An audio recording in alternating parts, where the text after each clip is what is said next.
This week on the Global Lane, where in the world? Just days after Hurricane Harvey's torrential rains and floods, another devastating hurricane strikes the United States, this time in Florida. We have my special coverage on location, including an interview from Jacksonville with Senator Marco Rubio as he surveys the damage.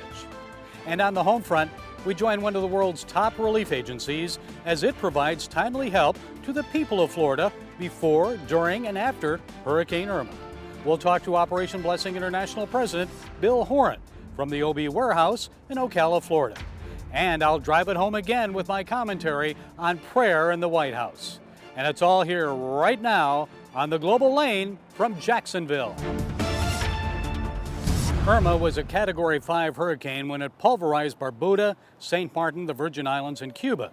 It made U.S. landfall in the Florida Keys and then Marco Island as a Category 4 storm, and later battered Naples and Fort Myers and moved north, bringing destruction to just about every part of this state. Earlier in the week, Florida Senator Marco Rubio talked to the Global Lane and other reporters after assessing the damage. So what are you going to tell your colleagues when you get back to Washington? Well, first of all, this storm is so unique in its size and its scope. I mean, anytime you're talking about a hurricane that impacted Jacksonville and Key West, it's a pretty big storm. And then, of course, Southwest Florida and then isolated pockets in other parts of the state as well. But, I think the initial damage assessment people will see and they'll understand, a lot of housing loss and down south, and then obviously the water challenges here. But the long-term recovery is one of the things we need to think about. How many people are not going to be able to go back home for a long time because they're eligible for FEMA assistance. So we got to set up a process that makes it easier for people to apply for that. If you've lost your home, you have nowhere to go tomorrow night, we got to get you that money quickly so you can find the housing. The costs of local governments, and particularly in the northeast part of the state, that some of whom are still recovering financially from the costs associated with Matthew. Getting that reimbursed. Small businesses in different parts of the state who may not be operational for another week or two. For a small business, a week of revenue is probably the end. And so there's small business administration aid that would be available to them. So really what we're trying to do over the next couple of days is get a real good assessment of what the needs are and what the federal government can do for each one of those, and then kind of create processes where people can access that as quickly as possible.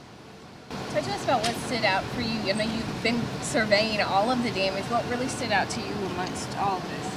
Well, again, it's just the size of it. Usually when someone has a hurricane hit a state, you wonder what city. Did it hit Miami? Did it hit Tampa? Did it hit Jacksonville? And the answer is yes, it hit them all and more. So just the sheer scope of it, and then kind of the diversity of damage from what we saw in the Keys yesterday, where they're not going to have water, electricity, fuel for a significant period of time, to a large urban area like this, where suddenly rising water from a storm surge put hundreds of people at risk and required emergency action to save. And I think it really, in many ways, what stands out is how the preparations that go into being prepared to respond to that, from calling for evacuations to having your first responders available to go out there. There are people alive today because of that. What do you say to Floridians who may say government just doesn't care about me? Well, look, government works for you, and particularly when you talk about local government and state government, this is what it's there to do, is to respond to these sorts of issues rapidly. And I would just say no one wants to live through a hurricane. No one wants to be through a storm. But if you had to be through one, I think you'd want to do that in Florida, given the expertise, the skill of the men and women at every angle of this, from the very front end to getting us ready, to responding, to helping us recover. But it'll be a tough, long road, and a lot of individual people are going to have a difficult time here. Our job in government to prove that we care about people and is to make assistance to them as seamless as possible. You've been through this before. Have you ever seen anything like this? Not at this size. Obviously, being a Floridian, I've lived through Andrew personally. I saw the storms in 05 and 04. We were up here last year after Matthew, but never a storm that impacts virtually the entire state except for a small portion of the Panhandle. And so you could theoretically spend days traveling the state and not see all the damage. And so I don't think there's anything like it, and that I can recall, that impacts such a massive amount of territory and so deeply and so catastrophically. Senator, I talked to Senator Nelson before. We were talking about sea level rise, the unique conditions of the storm, warm waters. It looks like it's going to be the future of these storms. How do we mitigate going forward? Because FEMA assistance helps in this case, although Jacksonville still hasn't gotten all this reimbursement from Matthew. Right. That's another matter. So that's one of the things we've been talking about for a couple of years now is what we need to do on mitigation. You know, irrespective of the broader debate about its causes, you can measure sea level, and you can, when you start to see flooding at high tide in many communities in Florida, when you start to see military installations critical to our economy in the state be threatened by it, there are things you're going to need to do, and there are some things you can do. We just came just north of St. Augustine and saw houses in the water next to houses that were standing because seawall. So you understand there are some things you can do to help mitigate. You know, a lot of people were praying for this storm, not only in Florida, across the country, and across the world. What were you praying, and what is your prayer now? Well, obviously I was praying that it would turn off and go somewhere else. My second prayer, obviously, was that if it were going to hit us, that it would not be the worst case scenario. And for someone who was impacted by the storm, it was the worst case scenario. But in terms of the state, it could have been worse, believe it or not, had it gone into the wrong place at a higher level of intensity. But we're in Florida. We're 12 days away at any given time from yet another major storm. There's no way to predict that. It happens. We have to be ready and vigilant. And you'll go years without a storm, and then you can suddenly have them pile up pretty quickly. But I also prayed for the people responding. I mean, you know, we're on camera, we do speeches and talk about this sort of thing and can do things to help government work better at the back end. But the people that were out there in the water, pulling people out, risking their own lives, who were working 24-hour shifts while their family were behind also weathering the storm, those are the people I hope we'll continue to remember and treasure for what they did for us. What do you pray now? Well, obviously for the men and women out there that continue to serve us and are trying to help us get through this, but also for the people that have been impacted.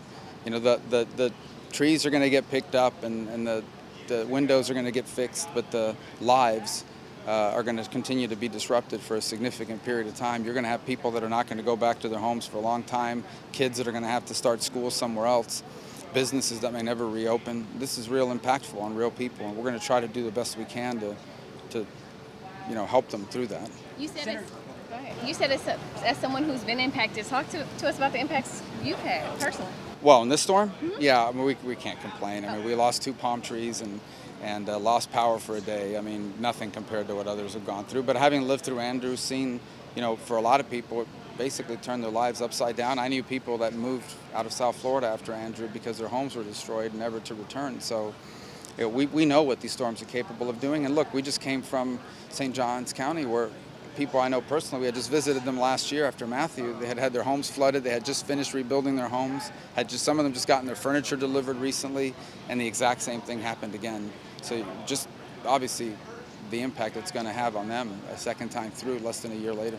Senator Nelson mentioned an effort to possibly roll back some of the building codes that have basically been put in place because of lessons learned from hurricanes like her. Yeah, he mentioned that to me yesterday in our flight down to the Keys, and I think it's a state effort to do that. Yes. And I just think if you look around and you see how the buildings built with that code sustained versus the ones who perhaps didn't, I would argue against that. It would not be a wise thing to do. And quite frankly, those efforts have helped, not perfectly, but have helped in terms of some of the mitigation, the credits that people have gotten in their insurance. And every one of these storms impacts what it costs to insure property in the state. So people may not like it, but I can tell you, when you're in a house that is rated for post-Andrew, you have a little bit more security about what that means for you and for your family, and I hope we don't walk away from that. When we're looking at federal aid, what you're going to be working to get, how do you measure that with Harvey? We've got 2 states who are greatly impacted now. Well, the question is, do you assess what's the emergency needs? What is FEMA going to have to step forward and provide in terms of temporary housing, reimbursements to local and state governments, and things of this nature? You can measure the dollar figure. The lack of aid will not be because of lack of money. The money will be there. I think the bigger concern is sort of the paperwork bureaucracy that goes into it, because if someone lost their home and needs to find temporary shelter, having to wait a week or 2 weeks to get your application processed and funds delivered is a real big problem. So that's what we want to make sure is not delayed in any way. And obviously, having an online platform for people to fill out is great. We're going to really start messaging on that. Some people have no access to electricity or the internet. And so we're going to have to figure out a way to create, and we're going to be working with our congressional delegation, state legislatures, local governments, to create places where people can come in, apply for that, get approved quickly, and have access to those funds so they can find housing. And in the end, this is a federal responsibility. These are the things the federal government should be involved in doing and needs to be able to do. No city, no county can possibly afford or budget for a $15, $20 million unexpected expenditure. It's just not, that's why the federal government does this. Okay, thank you guys. Are you pushing for Matthew funds for Jacksonville? Yeah, they've applied. They're just backlogged on the delivery of the funds. I think they're owed close to $20 million from last year. $26 million. Yeah. So it's a backlog on. I mean, the funds are administered through the state. The FEMA has to approve them, but there are communities waiting 3 or 4 years. That needs to be improved. That whole process, especially you have 2 events back to back. Yeah. It piles up pretty quickly. No, like I said, no local communities could possibly budget reserves for that. It's just not feasible. Any concern for Cuba? I mean, it was really absolutely, really yeah. I mean, obviously, of course we do. I mean, that's human lives that potentially were lost and significant damage, and not just Cuba, the U.S. Virgin Islands. We've got people down there still that very difficult conditions. Luckily, Puerto Rico did not sustain as much damage as we had originally feared, but sustained some damage, no doubt. All right, thank you. On the home front, Christians respond to help those whose lives were altered and even devastated by Irma's powerful winds and destruction. Their needs were great and still are. Like for the people devastated by Hurricane Harvey in Texas and Louisiana, and those who lost homes and property in the western U.S. wildfires, it'll be a long road back for Florida. Our special coverage continues as I join Operation Blessing's Bill Horan at the OB warehouse in Ocala, as he and David Darg prepared helping evacuees just hours before Irma moved in. Bill, I know the need here is great already. What are you planning to do today? Well, Gary, we like to say Operation Blessing always shoots in front of the target. We like to pre-position ourselves and our resources, and for a disaster like this, that's exactly what we did. So we bought 350,000 bottles of water, and we already had a lot of stuff here in our distribution hub, where we run our Hunger Strike Force trucks out of for 52 weeks a year. But in this case, we're here, David and I came in on Friday, so we would be here ideally positioned once the storm comes and goes, and we can help send those trucks to those ministries that we have strong relationships with in the places that really need it the worst. So we've got strong relationships with ministries all over Florida from years of doing disaster relief here. And so we'll look to those action-oriented pastors that are really doing a good job. And those are the people we'll make cash grants, we'll deliver truckloads of water, food, hygiene supplies. So David and I really didn't know exactly what we were going to do today, quite frankly, because we're waiting for the storm to get here, come and go.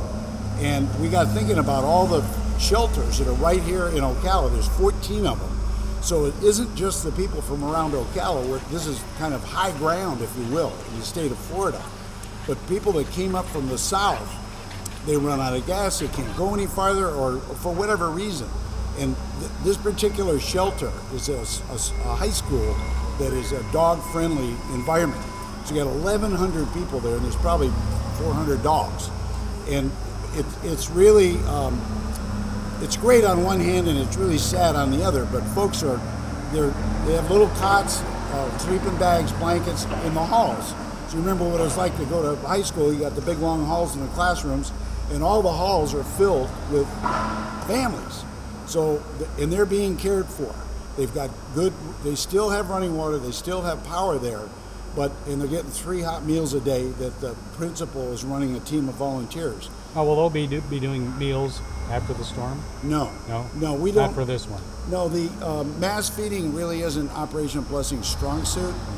Salvation Army and the Southern Baptists do a great job of that.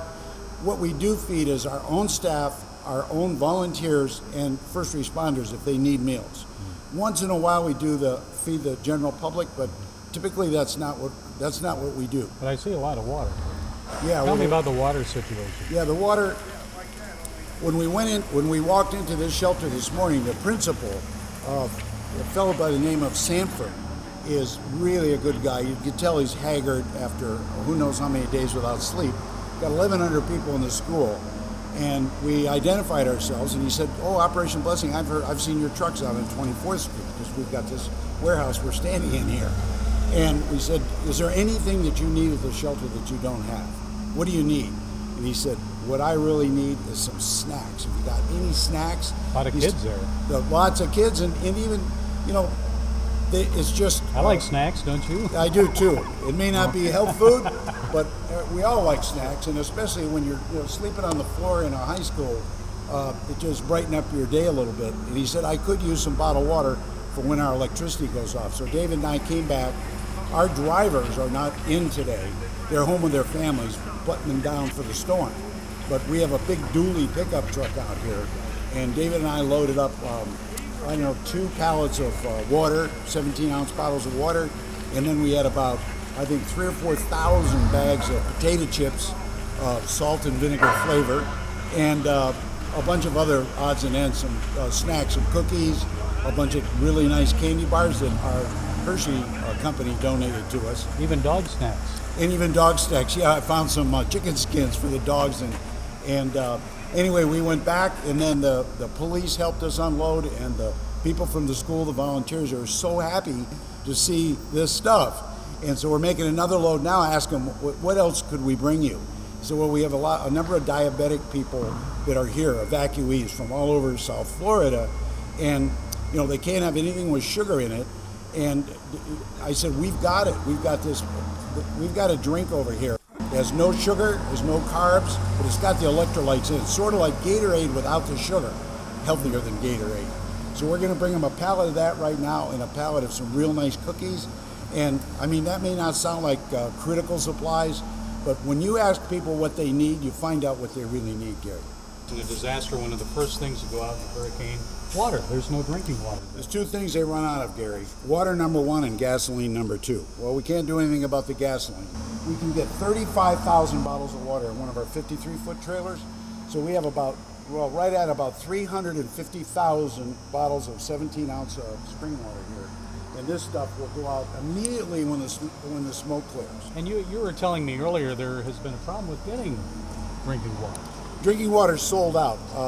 David and I went in a big Winn-Dixie grocery store when we landed in Gainesville to get some stuff that we could eat while we're here. And I was amazed at the selection. It was fantastic. I mean, I got my favorite apples and oranges and all, but the shelves where the water used to be were absolutely bare. I got a picture of it. Not a bottle of water to be had. Bread also was in short supply. So bread and water are really the staples of life. And you need the water. You gotta have water.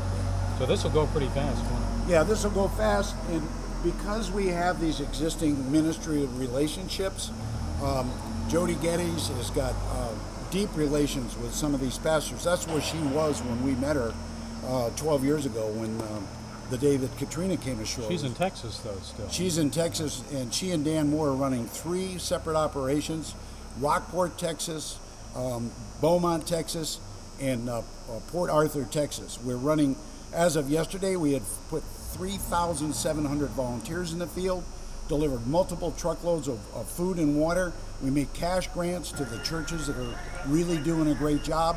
And so in all, we're either working now in or have helped 10 different Texas communities. So the work in Texas is ongoing despite the fact that you have a major hurricane hitting here in Florida. Yeah, and that's not typical, Gary.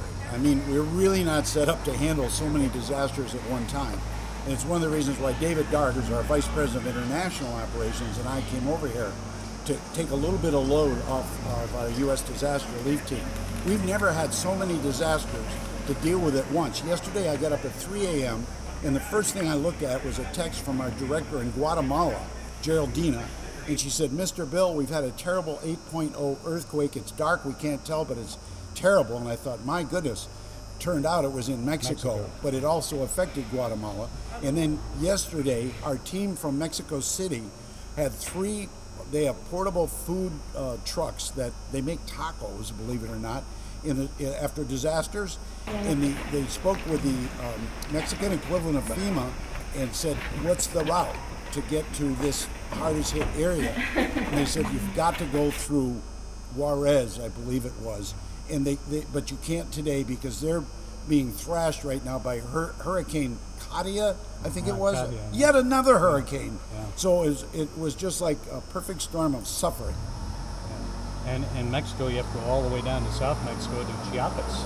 Yeah, that's where they were hit. I just had a friend call me on the phone that has an NGO, and he asked me if we'd be interested in partnering with him in St. Martin, and I said, I'm sorry, we're stretched so thin as it is now. I think it's a good time to remember that charity begins at home. Yeah, we'll get over to this. We'll get over to the shelter, Gary, and give these folks some stuff. Right.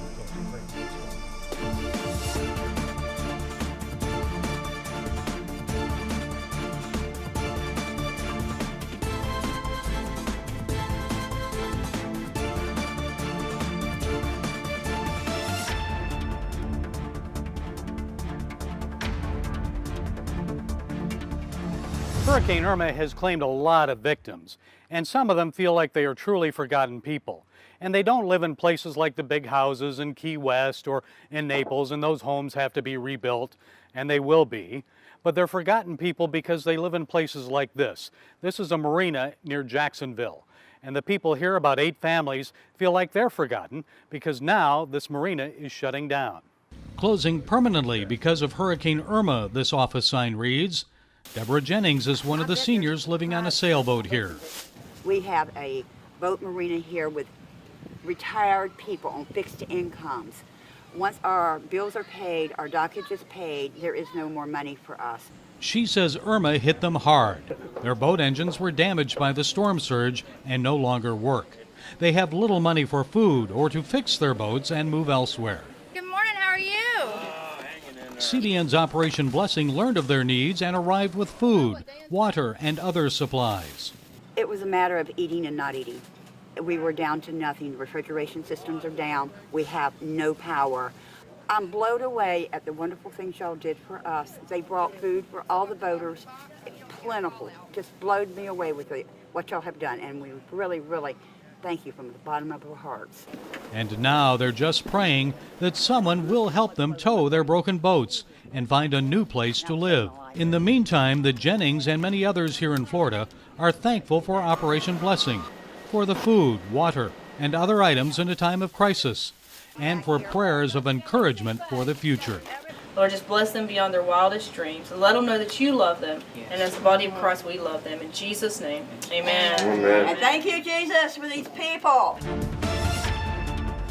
Finally, before we say goodbye, I drive it home again with one of your favorite commentaries of the summer. For the first time in this country in 100 years, almost all members of the President's cabinet are holding a regular weekly Bible study. CBN News White House correspondent Jennifer Wishon talked to the man leading the study, Capitol Hill Ministries pastor Ralph Drollinger. Ralph Drollinger is a former NBA-playing giant of a man with an even bigger calling. He founded Capitol Ministries with the idea that if you change the hearts of lawmakers, then their Christian worldview will guide them to make good policies. He's started Bible studies in 40 state capitals, teaches weekly studies in the U.S. House and Senate, and now leads about a dozen members of President Trump's cabinet in weekly studies of the Bible. Health Secretary Tom Price, Energy Secretary Rick Perry, Education Secretary Betsy DeVos, and CIA Director Mike Pompeo are just a few of the regulars. It's the best Bible study I've ever taught in my life. They are so teachable, they're so noble, they're so learned. America's top cop, Attorney General Jeff Sessions, also attends. Like Jeff Sessions, he'll go out the same day I teach him something and I'll see him do it on camera. And I just think, man, these guys are faithful, available, and teachable, and they're at Bible study every week they're in town. President Trump is invited to attend the Bible studies too. Each week he receives a copy of Drollinger's teachings, and when he can, Vice President Mike Pence will join the study. In Pence, Drollinger sees similarities to Joseph, Mordecai, and Daniel from the Bible, all men who rose to the number 2 position in governments at different times in history. Mike Pence has respect for the office.